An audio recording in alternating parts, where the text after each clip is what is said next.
breath and passing and changing. I can see memories fading. This I have been contemplating.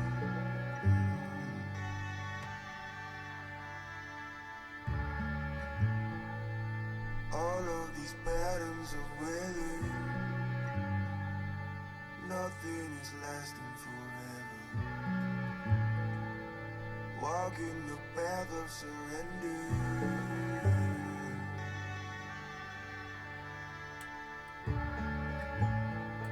So I have been patiently seeking the heart that is openly beating, where all of those rivers are meeting.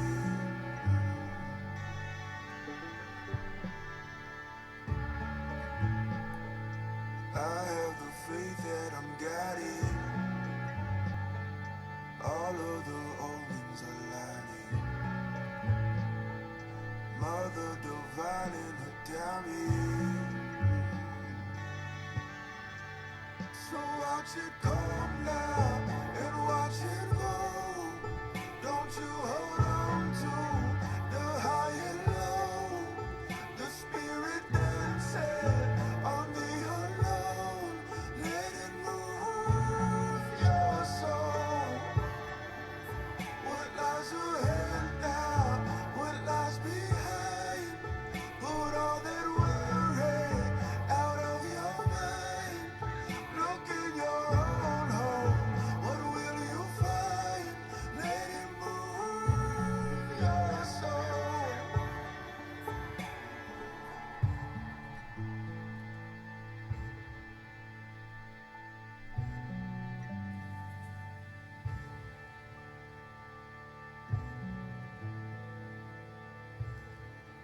Hey everyone, Coach Stefan, Rudolph, and welcome to our group here, Healthy, Holistic Epilepsy Awareness and Loving, Transforming, and Healing Yourself. What I say is healing yourself from the inside out. We appreciate you coming on here. Please subscribe, like, and share on the YouTube channel, and enjoy this next podcast. Good morning, everyone. Good morning, Liz. How you doing? Good, good. Well, I'm super excited to be here with both of you. So let's just start it right off with Susanne. Let's have you introduce yourself, and then Stefan, and then I'll introduce myself after. Susanne. Hey, my name's Susanne, and I own a company called Motivated by Nature. I'm really passionate about people reconnecting with nature for their overall health and well-being, as well as the planet. But I also have a journey with epilepsy that I wanted to share.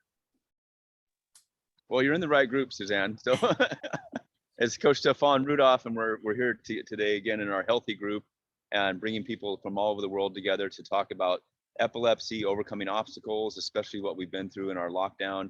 I had epilepsy for 20 years and functioned very well in society, did well, was in a top paying pharmaceutical company, selling the drugs, making the money, but the epilepsy came back, started to haunt me. And I had 2 epileptic car accidents, brain surgery that didn't work, so many bad accidents out there. It was horrible. And we understand what people have gone through and grown through. And now that this lockdown has occurred, I think it's such a key relevance to our awakening and helping others, because people can understand it now. They've been locked down for a year, maybe 2 years or more, and they can't go out. You couldn't drive anywhere. You couldn't get anywhere. That's what the epilepsy has done to us in the past. And we're here to help people to get a message out there for others to say, hey, this is what we're here for. So that's what I've been doing with epilepsycoaching.com and my group for quite a while now. So love it. And I'm Liz Nichols, a woman in motion. And yes, I've had quite the journey with epilepsy. And through that struggle journey, I ended up developing a business to help support other people with epilepsy. And what we'll do is we'll share all our information at the end of this video for everybody that can reach out to any of us or all of us. But Susanne, I'd love to hear your journey with epilepsy, and oh my gosh. Well, thank you. And I'm going to be totally transparent here.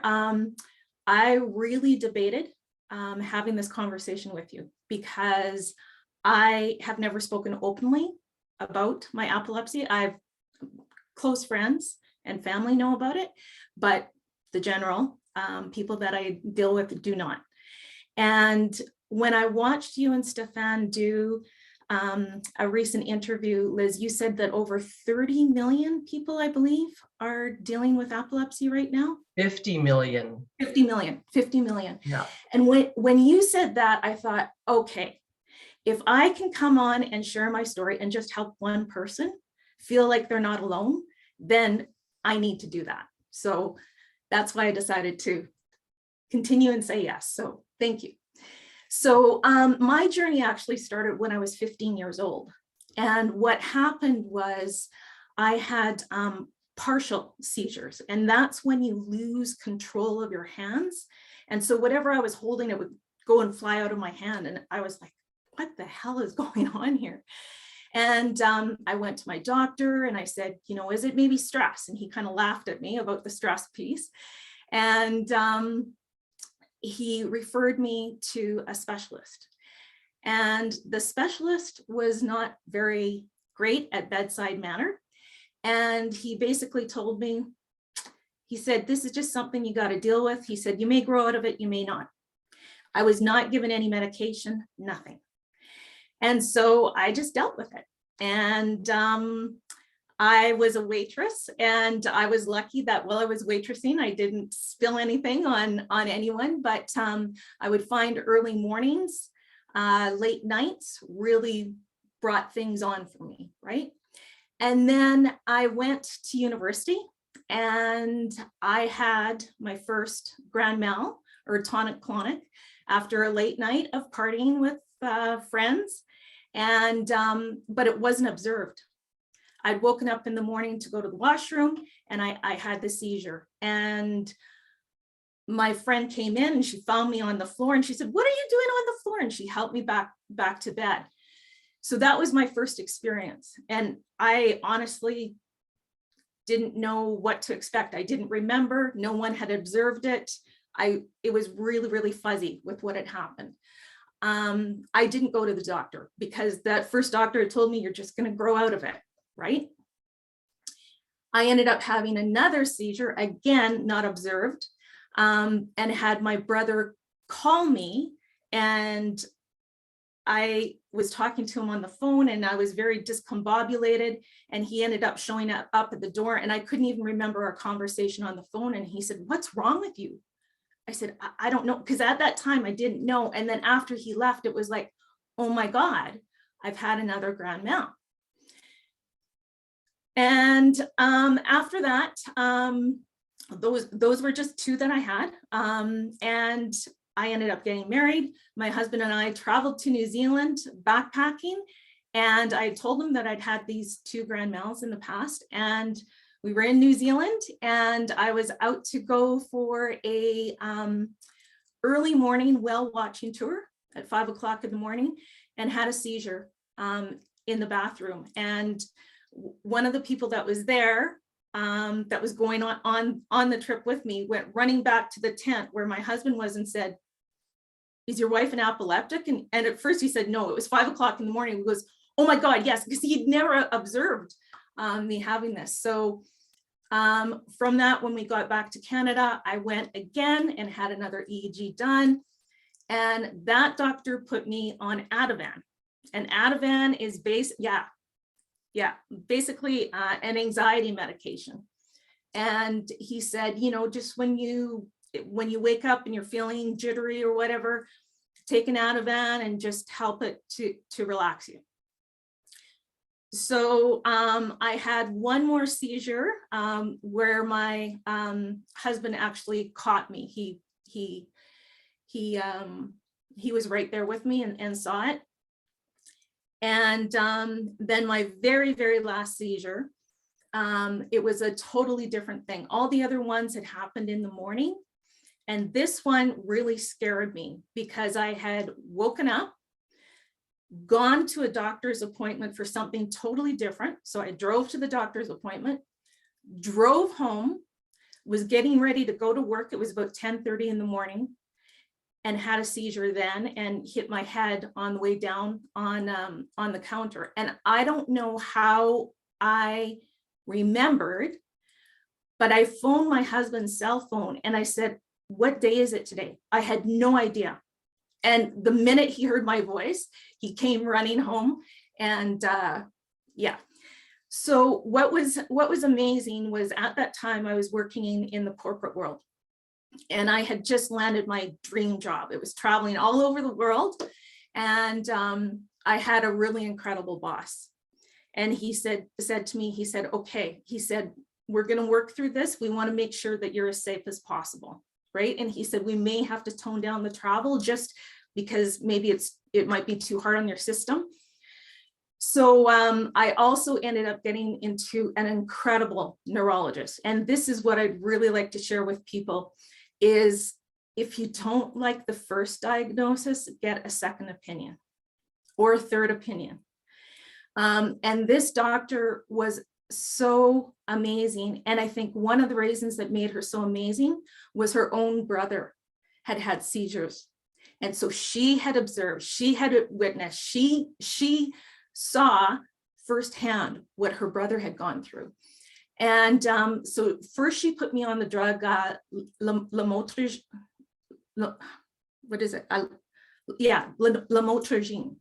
and it made things worse for me. And then she put me on this other drug called clobazam, very, very small dose, 5 milligrams in the morning, 10 milligrams at night. And that is my savior drug. That is what I'm on now. I'm totally seizure free. It's interesting though, because I thought, okay, I'd like to come off the drug. But if I come off the drug and I have a seizure, then we're back to square one again. Mm-hmm. So that's been my journey. And I know that some people have experienced the grand mals or the tonic-clonics every single day. And that's where I was thinking, oh, well, you know, people have had it much worse than I've had it. What am I going to share? But I thought, you know, maybe there's just one person who has dealt with something like I have. So yeah, I think it's so important to share our stories and get it out there. Like for a long time, yeah, I didn't talk about it either, and it was swept under the carpet. And you know, I was saying in one of the other interviews, it was like people would say, "Oh yeah, she's really nice, but you know, she has epilepsy." You know. So, and Stefan, all three of us have gone through, you know, that journey. And again, that's why I just think it's so important for us to have the conversations and talk about it.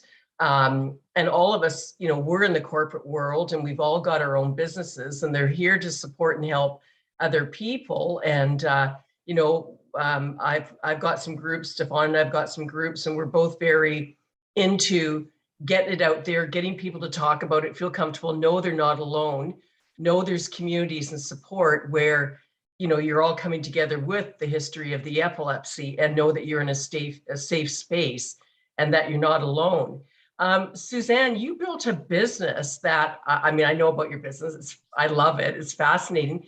Now, did you build this business to help others because of the epilepsy, or was it just part of the journey? it was part of the journey, because what happened a year after the epilepsy episode was I ended up dealing with burnout in my corporate job. And in the middle of the burnout, I also received a call that my father was getting worse and they couldn't figure out why. And it ended up that he had a 6-inch cancerous tumor on his liver that the doctors had missed. So he was given 3 months to live. And him and I had some pretty deep discussions. And he had always been one of those ones where, you know, you stick with the company, you stay by them. And he looked at me and he knew at that time that I was working on a children's book about nature. And he said, get out of that corporate world and go and focus on writing your book. And for him to say that to me, it was a huge, huge aha moment. And so after he passed, I returned to work to let them know that I would be leaving in the end of, or in March of 2009. So. Wow. Yeah. Wow, that's so cool. And I'm going to turn this over to Stefan shortly. We're putting together a book series. And Stefan, you can probably talk more about that because I think this was your idea. But we're putting together a book with a bunch of authors that have experienced epilepsy. So this is kind of a very interesting talk we're having today. So Stefan, we want to hear more about you. You've got some cool stuff going on. Like, oh my gosh, I saw the message last night and I'm like, wow, you're busy. Well, it's all connected to what we've gone through and grown through. And I love your story too, that going back to college. Sorry, there's a big crow in my background here too, so you might hear this loud. It reminds me of my past life. The past life is calling, and the crows are up in the trees going rah, rah. It's So nature, right? It's nature. Well, I nature, know it's nature. nature has that message, right? So crows are all about the magic. So there you go. Exactly. So we're in the right area at the right time. Yeah. But part of it was being able to deal with the epilepsy. And Susanne, your story is really connected because we all had that point in college. Alcohol, partying, you want to be normal. Normal is going out, getting some beers, having some fun. And then you wake up and you're dehydrated, you lack sleep, maybe you're on medication, but you missed it. I had the same thing. I had a girlfriend at the time that said I woke up in bed with all four, on all four limbs, like my knees and my hands, and just completely tense, having seizures when I didn't even know it. And you wake up to those ghostly looks of people looking at you going, you just had something, we don't even know what it is. People don't even know it was a seizure. Yeah. And your point too about small malls, you probably had thousands of them and not known it because you just kind of blank out for 5 seconds, or you drop something and you don't know what it is. I had my injury when I was 17, a major football injury. And from that point forward, I was having small malls, petite malls, sometimes they're called, all the time. I was having auras that were kind of butterflies in the stomach, and people were saying, are you okay? It would just go though real quick, 30 seconds. Oh yeah, I'm fine. But it was thousands of them in my life. And it's very embarrassing too, because then people classify you when they know you have seizures, just like from my alcohol days. Well, oh, Stefan doesn't drink. Now these people used to say that when I sobered up, but now people would say, oh, he has epilepsy. It's okay, or beware, be careful. And we don't want to live like that. We don't want to be in a shrouded view of people to say, he can do this, but, right, Liz? And that's what we don't want to hear is the but, and we have to turn that into a different venture in our life and say, I'm going to use that as fuel to overcome these obstacles. Well, so, yeah. As mentioned, the book itself is Control, Alt, Delete, reset your mind, reset your life. So you have a great story about doing that. You came to an aha moment and you said, I need to do something with this. I have a calling. So we want to help other people to hear these stories, probably about 12 authors and their stories about overcoming obstacles and creating the new you in you, for you, through you, with you. Well, yeah, it's funny because when I got it, like, you didn't talk about it and it was swept under the carpet. Nobody knew anything about it. And so, you're living through the, I'm not good enough, or, depression, anxiety, or people look at it like it's, like you're possessed or something, and nobody understands, but nobody talked about it, especially, back then. And then I remember one day just kind of going, you know what, I am talking about it. It's part of me. I have it. I accept it. It's been tough, but look for the positive. Right? Like, they used to always say, you can't do this, you can't do that. And I thought, well, but I can do this. It's not about what you can't do, it's about what you can do. And all around mindset. And I remember Stefan and I've talked about it. It was like, I am talking about it. And I was working for a coaching company, and the woman that owned the coaching company, we had a call.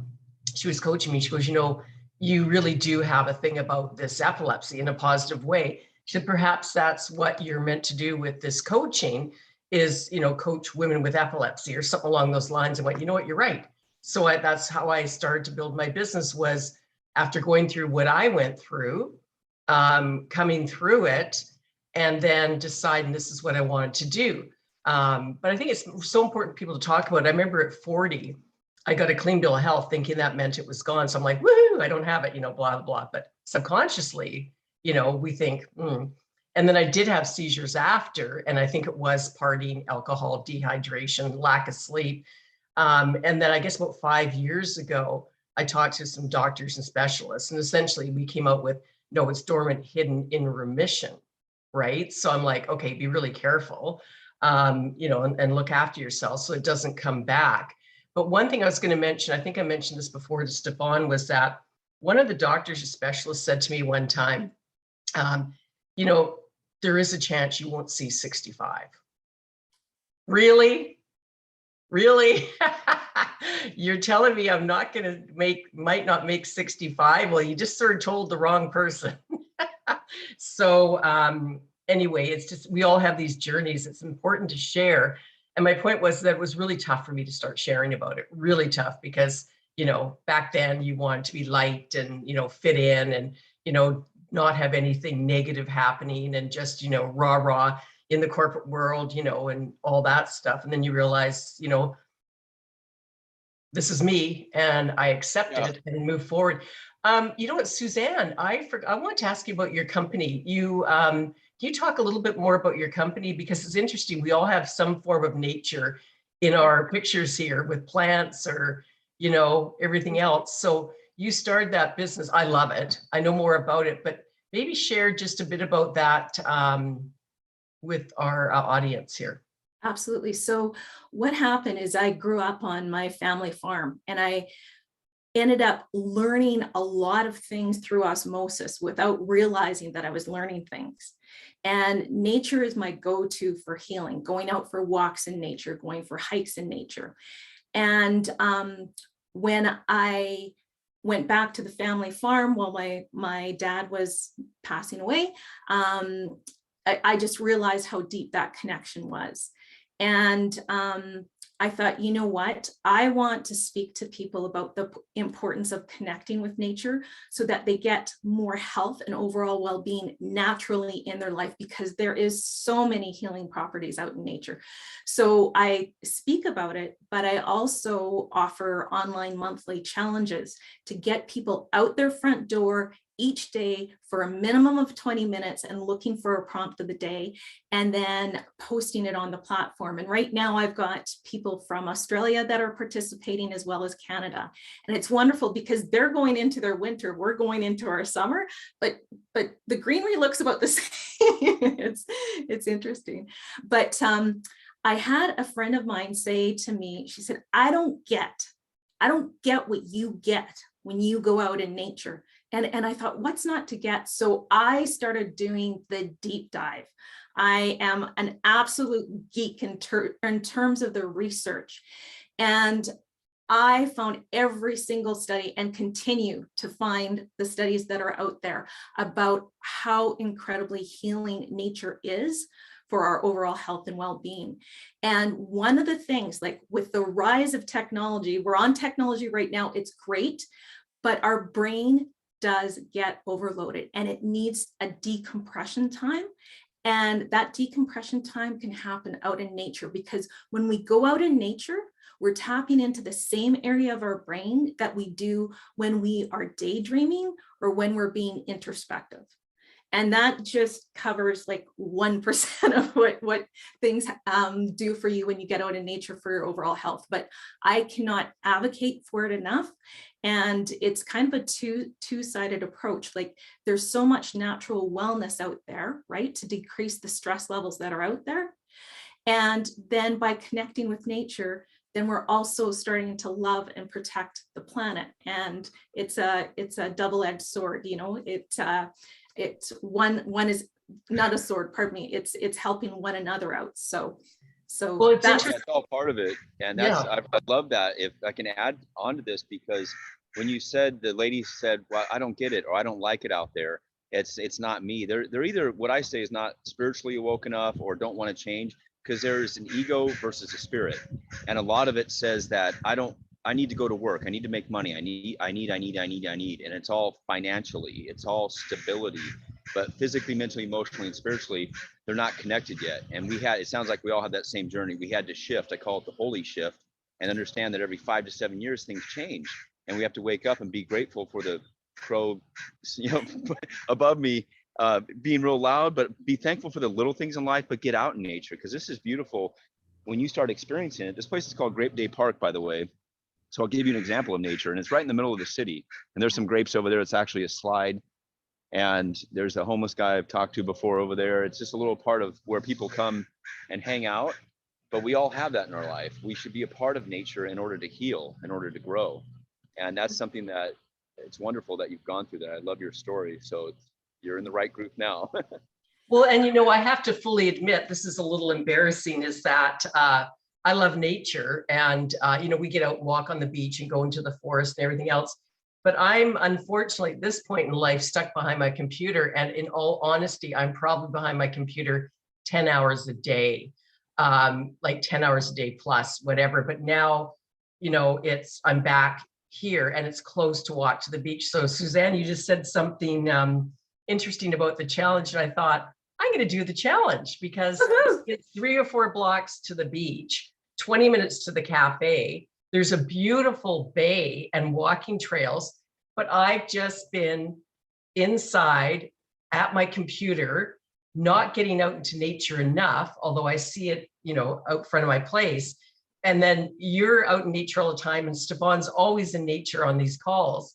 And I'm lacking in the nature. And I think, honestly, that's exactly what I need at this time. So I love it. And I do want to say, though, they have done studies where they have people looking at pictures of nature versus looking at pictures of man-made objects. And those who are looking at pictures of nature, their stress levels actually go down way more than those that are looking at pictures of man-made objects. So when you can't get outdoors, have pictures of nature around you, have plants around you, or you've got the beautiful palm trees you said behind you and the ocean so close.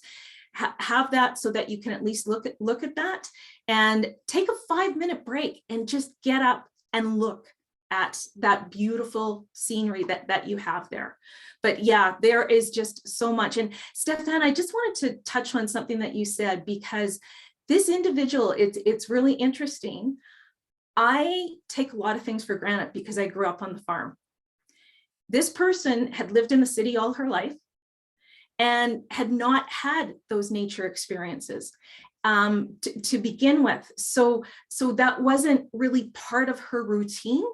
And I realized just how fortunate I was to grow up where I did, in being so fully immersed in nature. So I think that's a big thing. And because so many people are moving into the cities, children aren't getting these experiences out in nature, and they're spending way too much time on their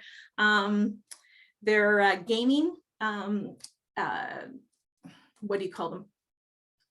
Yeah, the gaming addiction and everything else, just on their phones and electronics. Exactly. And that is actually rewiring their brain, right? Yeah. So they need that. And actually they're finding that those kids struggle with their eyesight, myopia, because they're always looking at things up close.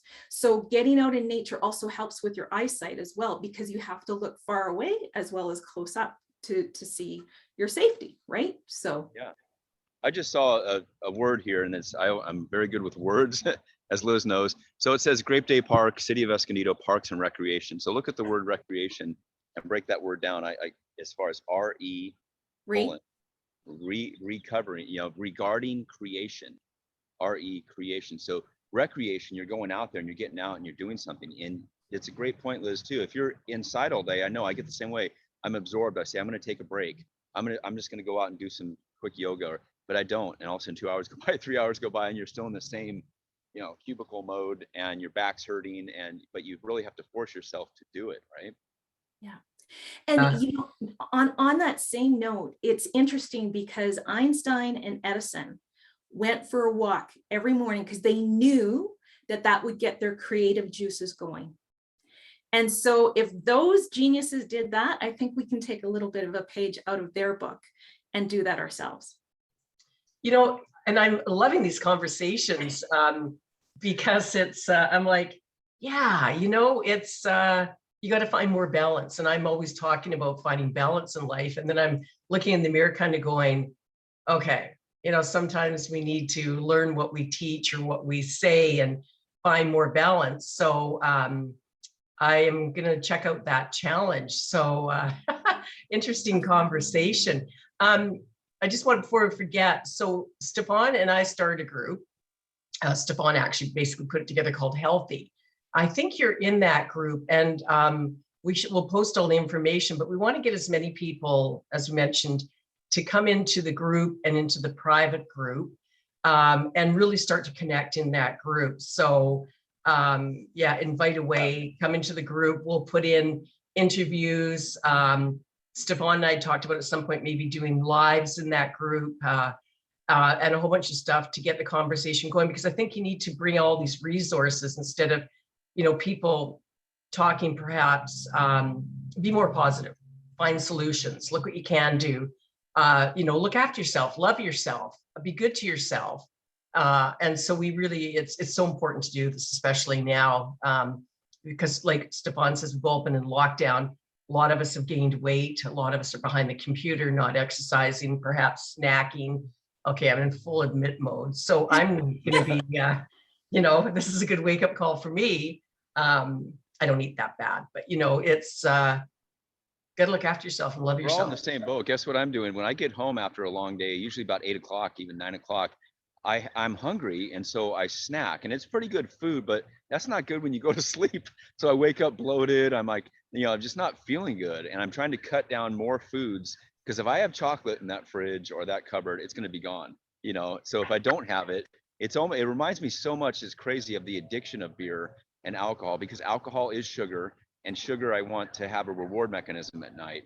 So this goes back to our group and helping people, and, you know, especially in epilepsy, when it comes to soft drinks, red dye 40, chemicals, sugars, you know, you got to find out the healthy snacks and the right time to have them, and just kind of listen to your body, because every body is different. There's nobody like your body. You're not like everybody. You're not just somebody, but you're that one body that you have to listen to. So that's the biggest point of this discussion, I think, too, is helping the epileptics out there. And I'm going to put this all over YouTube and different epilepsy channels on Facebook too. I posted it about 6 different groups, so they'll hear this. And I think all of our stories are great and very inspiring to, you know, be in a group and talk about it. Well, and you know, we know our bodies. Like, I fully admit, I have a glass or 2 of wine pretty much every night. I do. I fully admit it. 1 or 2 glasses. I enjoy having a glass of wine, but I always have that thing in the back of my head. Be careful, you know, like, be careful. And I know for me personally, I don't know why I'm sharing this, but my body does really well on really good proteins, really good fats and vegetables. So if I stay, and that's just for me, because I've been tested for, you know, a bunch of things to do with DNA and genes and what foods and epilepsy. I've done all that testing. And if I have the good proteins and I have the good fats and I have the vegetables and I get out into nature, get my sleep, then I feel like I'm functioning like just really well. So as I reflect back on our conversation today, I think, okay, you know what? I got so into the computer and doing stuff for others and working on this and that. Why am I not looking after myself? I mean, I do, but you know what I mean? So it's interesting, because we need to look after ourselves again. So this call is actually a bit of a wake-up call. I'm going to go back to my good proteins, back to my good fats and vegetables, which I was actually thinking about, and get out into nature so that we can live the best lives, right? I was telling Stefan that I turned 66 this week, and I kind of was celebrating being a little bit of a, I'm not really sure, but it's, oh yeah, they said I might not make 65. Well, again, you told the wrong person. I'm 66. I got another 25, 30 years, and nobody or anything's taking me out until I'm good and ready, right? So Stefan, any final thoughts or something you want to add in? I feel like I kind of. Oh, it's great. Yeah, let's just have Susanne give her contact information too, and then we'll give some of ours. That's basically it. I mean, the people that see this video, it's not like viral, 1 million views, but it's the quality of people. When I spoke at a football team event one time, it wasn't the quantity. You know, there was about 100 kids there. One kid came up after and he started crying, and he said, I have epilepsy. I don't want to tell anybody. I was injured a couple weeks ago and I have seizure. So it was that 1% that hit it. And that's what we're here for, is the 1%, to help people, you know, come out and say, hey, I'm not alone. So Susanne, what's your contact information? Well, you know what, before that, I'd just like to give 2 comments on something that both you and Liz said. It's just little tips. So if you have a sweet tooth, You can take pineapple and put it in the freezer, cut it up, put it in the freezer and pop it into your mouth, because it coats the mouth. It's a lot better for you than having sugar. So just a frozen little piece of pineapple really is helpful. And one of the routines that I do is every morning when I get up, I do yin yang water. So that's half a cup of hot boiling water and half a cup of cool water, and you drink it right away. And this is what the ancient Taoists did for overall health and well-being. You think we have a shower every day? What are we doing for the inside of our body, for the organs, right? To rehydrate. So what I actually do, I actually go outside. So Liz, you were talking about sleep. So I go outside and drink that water. And I am barefoot on the ground because grounding is really healing. And I'm getting the natural light, which is helping to reset the circadian rhythm. So great little tips. I have a lot of other tips too, for overall health and well-being and getting proper sleep and stuff. But we're gonna see that in the chapter in our book, Control Alt Delete. yeah, exactly. Tips to help, maybe call it the tips to health and wellness, or have your Susanne tips on there, and that's perfect. I love that. Awesome. And so, if people want to get a hold of me, they can go to my website. It's motivatedbynature.com. And I'm on Facebook and LinkedIn and Twitter. So they can reach out to me there as well. And they can link to my challenge right from there as well. So the challenge happens on a monthly basis, and you need to sign up 3 days before the end of the month, because you get access to the challenge 2 days before to do the pre-work or pre-fun. And then you hit the ground walking on the first of the month. So cool. And Stefan, anything that, how can people get a hold of you? Yeah, my program is under recoveredcoaching.com, but the biggest thing I think is the YouTube channel. Just subscribe, like, and share on here for Coach Stefan Rudolph and Stefan Rudolph. You go on there and you subscribe, but you'll see my book is on there. I'm coming out with a book here and finishing it up right now, working with a publishing company called Thank You to the 1000th Power. So go to thankyou1000.com to listen to the rough draft version of it that I put together on audio, and they can get a hold of me there. I'm here in Escondido and San Diego County if you're local as well. I'm actually going down to the high school right now at 10 a.m. to speak with the principal at Escondido High School about speaking to the kids. So I'm getting my foot in the door at all these high schools again after COVID, and I spoke to 3 of them this week. That's my big passion, is going out there with these kids to talk about the football injury I went through, but also my drinking. What started at 15, 16 years old led into alcoholism, with epilepsy, with seizures, with H.E.A.L.T.H.Y, with destroying your life, and these kids are going through their own addictions and problems, whether it's the pills they do now, the vaping, the whatever, all these new things they're escaping. So that's the biggest thing I help these kids with, and they can reach me under the website recoveredcoaching.com, epilepsycoaching.com, thankyou1000.com, so all the other stuff. And I can be reached at Google Liz Nichols, A Woman in Motion. My website is liznichols.com or awomaninmotion.com. And check out the website. I have a bunch of programs that I run on, I think it's Monday and Thursday nights coming up soon, that are free group classes, coaching, whatever you want. You can come and join. They're for free. You can check that out on the website. And all of us have lots of really helpful, or hopefully helpful, information for all of you out there that are watching. So thank you so much, Susanne. Oh my gosh, we have to connect offline soon to catch up. And Stefan, as always, you're amazing as well. And I'm so glad we came together. I think we should do this again and continue the conversation. We've got some other people, Susanne, that we'd like you to meet, that we all have the same similar story, and they're amazing as well. So Stefan, we need to get Susanne introduced to all the other people that are helping us spread the word. Absolutely. Okay, you guys. We're gonna be blowing up. Yeah. What's Thank that? you so much for having me. Oh, thank you. And we'll talk to you guys again soon. This is amazing. Have a wonderful day. Bye for now.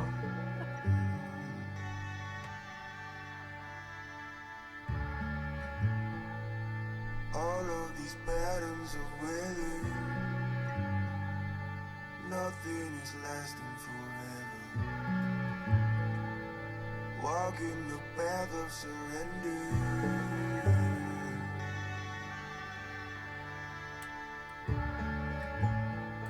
So I have been patiently seeking